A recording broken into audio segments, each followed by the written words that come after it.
Assalamualaikum dan selamat sejahtera. Nama saya Muhammad Syarul Nizam bin Muhammad Sari daripada Sekolah Menengah Kebangsaan Dato' Sagor, Langkap. Berdirinya saya di sini untuk menyampaikan pidato yang bertemakan hargailah sawit kita.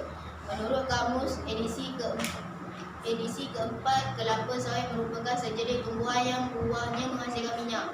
Sawit berasal dari Afrika Barat. Pertama kali sawit dibawa masuk ke negara Malaysia pada tahun 1870-an sebagai tanaman hiasan. Namun begitu, sebenarnya terdapat banyak fungsi sawit kepada manusia sejagat. Kerajaan Malaysia memperkenalkan penanaman sawit secara besar-besaran sebagai skim untuk membasmi kemiskinan dan meningkatkan taraf hidup dalam kalangan penduduk dua bandar. Industri sawit bermula pada tahun 1917 dengan penanaman sawit di ladang Tenmaran di Kuala Selangor.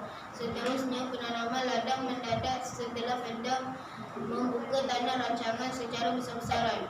Kelapa sawit juga merupakan komoditi pertanian utama bagi negara ini. Hasil industri kelapa sawit terdiri daripada 3 jenis, iaitu minyak cair, padat dan gas.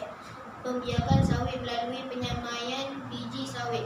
Bunga dan buahnya berupa tandan. Apabila buah sawit nasab, buahnya menjadi warna merah kehitaman. Minyak sawit digunakan sebagai bahan minyak goreng, sabun dan lilin. Habasnya boleh dijadikan makanan ternak, contohnya makanan ayam. Tempurungnya pula boleh dijadikan bahan bakar atau arang. Pihak yang bertanggungjawab terhadap pembangunan industri komoditi utama negara ialah Kementerian Perusahaan Perdagangan dan Komoditi.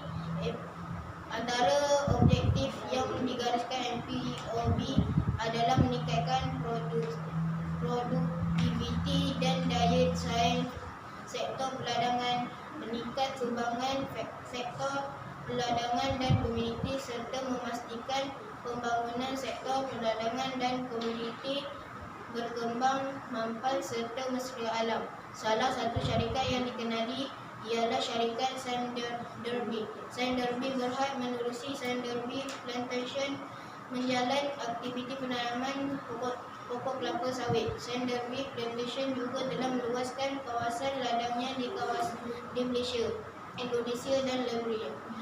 Sebagai rakyat Malaysia, kita haruslah berbangga kerana tanah kita menghasilkan hasil tanaman sawit yang kita gunakan sebagai makanan serta keperluan harian. Minyak sawit kita juga boleh diekspor ke luar negara. Oleh itu, hargailah sawit kita. Sekian pidato saya.